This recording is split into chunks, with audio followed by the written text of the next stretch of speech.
Tested 2019 परीक्षा के गुनहगार कौन। आज एक ऑडियो से आपको रूबरू कराएंगे। आलोक श्रीवास्तव द्वारा ऑडियो वायरल किया गया है। ऑडियो में आप साफ तौर से सुनेंगे कि मैंने आलोक श्रीवास्तव को ये कहा, उनका केस लिस्टिंग पर था, रिजल्ट को लेकर बड़ा केस था और इसी केस के कारण आनन फानन में बीएसबी ने परीक्षा ले ली।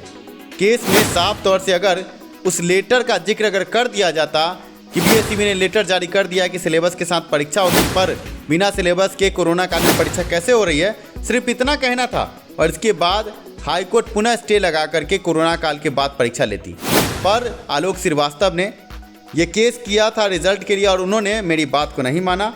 आज आपको हम ऑडियो से रूबरू कराएंगे कैसे आलोक श्रीवास्तव ने बात को नहीं माना और पटना हाईकोर्ट में केस को गलत तरीके से आगे बढ़ाया और अंधे मुँह गिरे हैं। रिजल्ट का केस तो डिसमिस हुआ ही, साथ में सिलेबस भी कहीं गुम। आज आदित्य श्रीवास्तव का केस CWJC 8520 हमारे ही लेटर के मुद्दे पर है और आज स्टे है परीक्षा के रिजल्ट पर। यही लेटर पहले अगर कोर्ट केस में लगाया जाता तो आज समा कुछ और होता।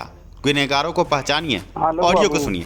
हेलो, बोल रहे हैं कि क्या नाम है, गोस्वामी, रोहित गोस्वामी लोग से बातचीत हुई मेरी, ठीक है। बोल रहे हैं कि देखिए अब मुद्दा सिलेबस भी हो गया है, आप समझिए इस बात को। अच्छा, तो इस मुद्दा में जैसे हमसे बात हुई फ्रेश केस किया है ना, सिलेबस के लिस्ट में है। अरे भैया मेरा केस का सबसे बड़ी बात है मेंशनिंग का, अभी कोर्ट में बहुत लफड़ा चल रहा है ना। हाँ, वही बात तो हम बताने वाले। तब 9 के बाद हुआ तो फिर तो समस्या गहरा जाएगा ना। मेंशनिंग एक्सेप्ट नहीं हो रहा है। दूसरा बात है, मेंशनिंग अगर एक्सेप्ट भी हो जा रहा है, हाँ, तो जो पहले का केस का जो लिस्टिंग हुआ है शुरू से, उसका सुनवाई हो रहा है शुरू से। यही तो बात है, अर्जेंट मैटर अब कोर्ट में रह नहीं गया है। नहीं गया वही बात बता रहा हूँ। इन लोग का मानना कि 1 महीना के बाद हम जब रेगुलर कोर्ट खोल देंगे ये सब मैनेज कर लेंगे, सब जैसे चल रहा चलने दो। अच्छा।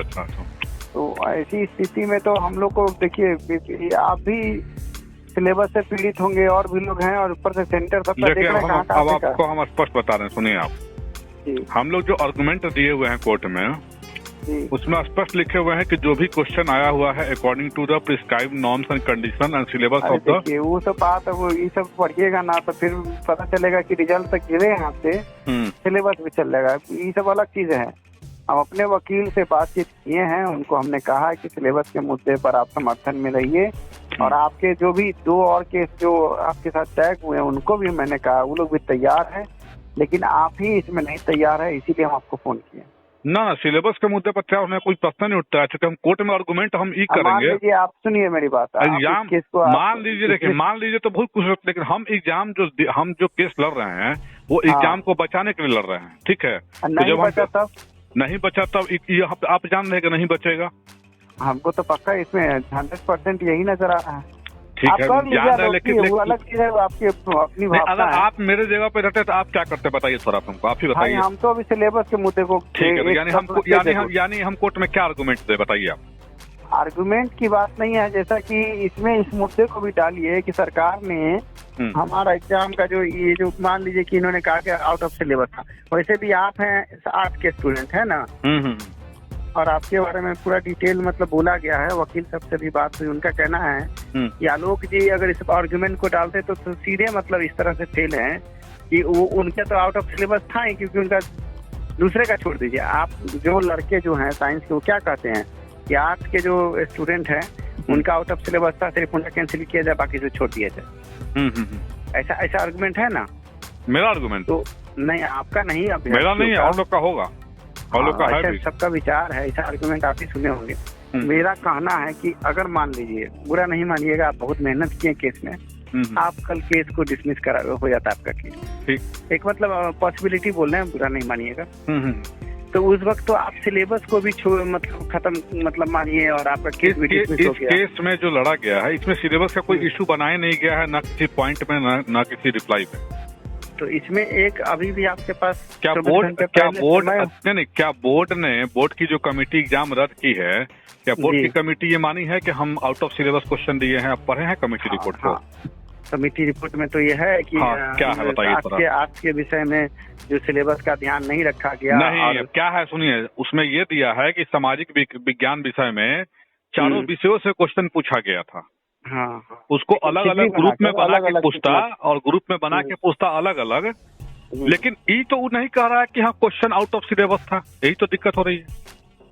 अच्छा तो वो नहीं कह रहा है तो इसको हम लोग को उजागर करना होगा ना कोर्ट में कि सर इन्होंने 12 यूनिवर्सिटी पूरे बिहार में है, किस यूनिवर्सिटी के सिलेबस के हिसाब से पढ़ने के लिए बच्चों को कहा जाए, और इन्होंने ये भी नहीं तय किया है कि स्नातक की, मैट्रिक की, इंटर की BA।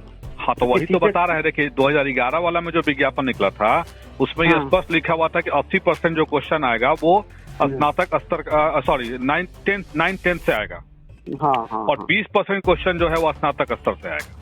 जी ये लिखा हुआ था 2011 के विज्ञापन में, लेकिन इस विज्ञापन में ऐसा कोई चर्चा नहीं।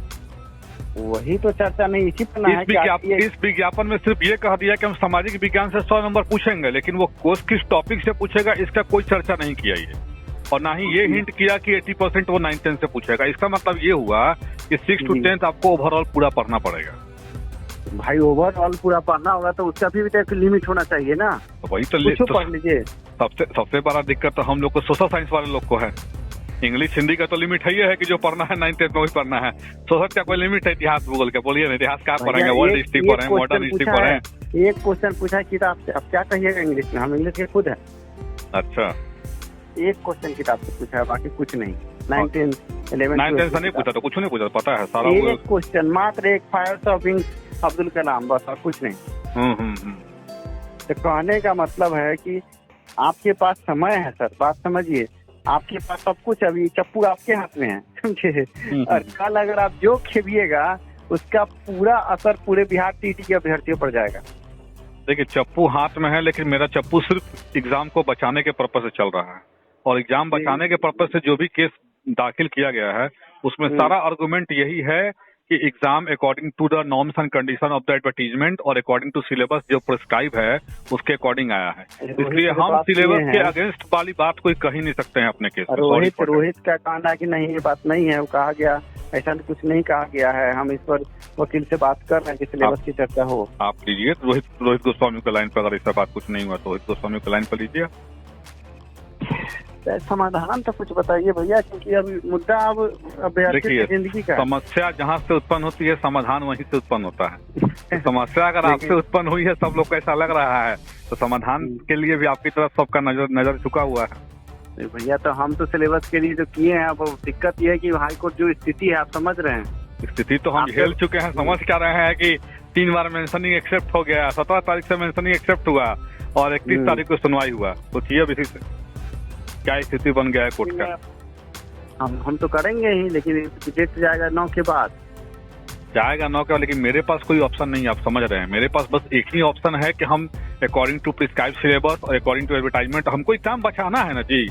हम एग्जाम का निगेटिव पॉइंट कोर्ट में नहीं रख सकते हैं। मेरे पास ना बचेगा सर, पूरा नहीं बचेगा, बचेगा ये तो कल पता चल ही जाएगा। लेकिन आप जो नहीं सुनिए, आप हमको बस एक खाली हमको बस जवाब दीजिएगा। आज तक इंडिया में जितना भी केस आपकी मैडम स्टडी की होंगी उनसे पूछिएगा, भले हारे जीते दूसरी बात है, आज तक इंडिया में कभी ऐसा हुआ है कि 2 बार एग्जाम लिया जाए उसके बाद दोनों एग्जाम कैंसिल किया जाए? ये बताइए आप। जितना वो केस का तर्क दे रही हैं, तो कल आप कोर्ट में देख ही लीजिएगा सर। वो तो हम अलग नहीं कुछ बोलेंगे, आपकी बात पर हम टिप्पणी नहीं करेंगे, क्योंकि हम लोग कोर्ट में नहीं खड़े हैं और हम दोनों वकील नहीं हैं। हाँ, दूसरा बात है कि हम कोर्ट में है तो हमको कोर्ट में आर्गुमेंट वही रखना है, एग्जाम को बचाने के लिए जितना भी पॉसिबल जो पॉजिटिव चीज होगा वही रखना है। एग्जाम के बारे में कोई भी नेगेटिव कमेंट हम नहीं रख सकते हैं। आखिर इन सब मुद्दों को उठेगा कैसे, बताइए? मुद्दा बोर्ड उठाएगा कि हमको क्वेश्चन पूछना चाहिए था एसएसटी में 2 ग्रुप बना के, वहाँ तो हम उसको काट रहे हैं कि एसएसटी में आपने कहाँ कंडीशन में लिखा है कि 2 ग्रुप बना के पूछना चाहिए था। तो हम तो कभी सिलेबस के इसलिए कर नहीं सकते हैं। उसी को तो कह रहा है कि हम त्रुटि किए हैं, त्रुटि किए हैं, गलती एक्सेप्ट कर रहा है। हाँ, तो वही सोशल साइंस में वो अपना गलती एक्सेप्ट किया है केवल सोशल साइंस में। और हम लोग का कहना है कि वो भी गलती नहीं है, क्योंकि केंद्रीय विद्यालय और नवोदय विद्यालय का भी जो विज्ञापन निकलता है उसमें भी सेम कंडीशन यही रहता है कि इतिहास और भूगोल एक विषय आपका अनिवार्य रूप से ग्रेजुएशन में होना चाहिए। तो हम लोग इसी तर्क को काटे हैं उसी के थ्रू। दैट्स वाई सिलेबस के बारे में डिस्कस करने कोर्ट में कोई सवाल नहीं उठता। अगर डिस्कशन होगा भी तो हम लोग सिर्फ यही कहेंगे syllabus according to the advertisement है। तो मतलब आप अपने बात पर अड़े रहिएगा। हाँ बिल्कुल, हम तो अपने बात पर रहे हैं। हार जीत अलग है, हाँ, लेकिन इससे क्या होगा मालूम है? सिलेबस का मुद्दा कहीं हो जाए। अब हो जाए, हम तो लग रहा है कि एग्जाम मेरा सही गया था, सब कुछ इसको लगा है सही लगा था, इसलिए तो केस किए हैं सब लोग। अब हम ही कोर्ट में कह रहे हैं कि भाई सिलेबस से क्वेश्चन नहीं आया था, तो बोर्ड कहेगा ठीक तो है, हम तो वो रद्द किया नहीं है तो कर अच्छे रहे से हैं, किया हमारा कहना आने वाले एग्जाम में सिलेबस को डिफाइन किया जाए। आने वाले एग्जाम का इसमें चर्चा कहाँ है? हमको तो इस जो प्रीवियस एग्जाम है उसकी हम चर्चा कर रहे हैं ना, आने वाला एग्जाम क्या होगा उसकी तो हम चर्चा कर ही नहीं रहे। बात सही है, तो मान लीजिए लास्ट में अपने वकील को थोड़ा सा हिंट कीजिएगा, अगर देखिएगा कि केस इधर से उधर हो रहा है तो वहाँ पर ये बात जरूर रखिएगा कि सर कम चलिए ठीक है, आपने ये फैसला दिया, अगर कोई ऐसा फैसला आए, लेकिन इस मुद्दे पर इस बात को भी ध्यान में रखा जाए कि सर जब सिलेबस के मुद्दे पर और अन्य मुद्दों पर ये कहा जा रहा है कि परीक्षा कैंसिल हो, और आपके तरफ से भी ये आर्गुमेंट है कि मान लिया गया, एक बात कर रहे हैं ऐसा हो तो देखिए बात है कि बोर्ड का वकील अगर ये बोलेगा कि हम सिलेबस के मुद्दे पे एग्जाम कैंसिल कर रहे हैं, ठीक है, तब ना हम बोलेंगे कि सिलेबस के मुद्दे पे आप कैंसिल कर रहे हैं तो आप तो सिलेबस सेम ही दिए हुए हैं अब की बार भी, तब हम बोलेंगे ना। तो भैया बोर्ड के वकील को तो हमको काटना है ना, उसके साथ थोड़ी चलना है। अब तो बोर्ड का वकील क्या बोलेगा कि हम बिना सिलेबस में गड़बड़ी था, ये बताइए, बोर्ड का वकील बोलेगा? फिर भी अपने वकील से कुछ ऐसा कुछ करवाइए, बात कीजिए कि सर देखिए अभ्यर्थियों का ये बात तो टलवा सकते हैं ना कि इस वर्ष जो परीक्षा ले जा रही है। देखिए ये बात जो आप कह रहे हैं ना, मेरे ही ग्रुप के 10 आदमी ये बात कहा है हमको कि अगर हारिएगा तो आप कहिएगा क्या कि सर तो अब की बार कम से कम जो एग्जाम हो रहा है उसमें भी तो सिलेबस का चर्चा हो कुछ, ये बात 10 आदमी कह रहा है हमको।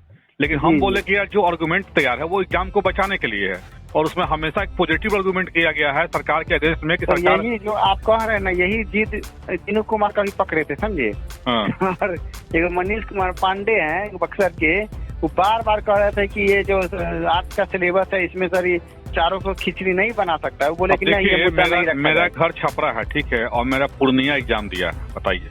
हमने अंतिम समय तक समझाने की कोशिश की कि आलोक जी अपने केस में आप सिलेबस का मुद्दा जरूर लगाइए, लेटर लगाइए कि जब बीएसईबी ने कहा है कि सिलेबस के साथ परीक्षा लेंगे तो कोरोना काल में कैसे परीक्षा हो रही है। इस बात को समझिए कि आदित्य प्रकाश ने उसी लेटर के सहारे अभी परीक्षा के रिजल्ट पर रोक लगा रखी है। पर ये अगर परीक्षा से पहले, जैसा हमने बताया था आलोक श्रीवास्तव को, अगर उस वक्त लेटर को लगाया जाता कोर्ट केस में तो हाई कोर्ट संज्ञान लेती और परीक्षा पर स्टे लगाती, कोरोना काल के बाद सिलेबस के साथ परीक्षा होती, क्योंकि बीएसईबी का ही लेटर था। उसी लेटर पर जब आज स्टे है तो क्या उस वक्त नहीं हो पाता? हमने बहुत समझाया पर आलोक श्रीवास्तव उस वक्त समझा नहीं। अभी आलोक श्रीवास्तव ने एक मेरा ऑडियो वायरल किया है और ऑडियो सुनाकर अभ्यर्थियों को बरगलाया जा रहा है, पर इसी ऑडियो में सच्चाई भी है। आपने ऑडियो सुना, आप समझ चुके होंगे सही और गलत क्या है। आपको ये जानना चाहिए कि रिजल्ट मुद्दे के केस को इतने आनन फानन में आलोक श्रीवास्तव ने आगे बढ़ाया था उस वक्त कि आगे बीएसईबी ने हड़बड़ाहट में एग्जाम ले लिया केस को देखते हुए, और इसी कारण अभ्यर्थी आज औंधे मुँह गिरे हैं। अगर रिजल्ट मुद्दे का केस इतने आनन फानन तरीके से आगे नहीं बढ़ता तो आज सिलेबस के साथ परीक्षा होती।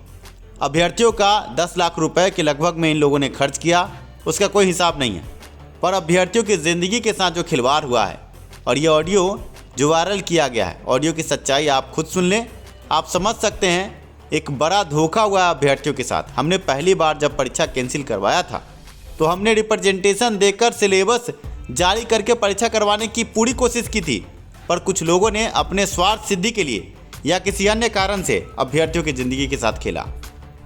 ऐसे में अब 25 फरवरी 2021 की सुनवाई पर सभी की नज़र है।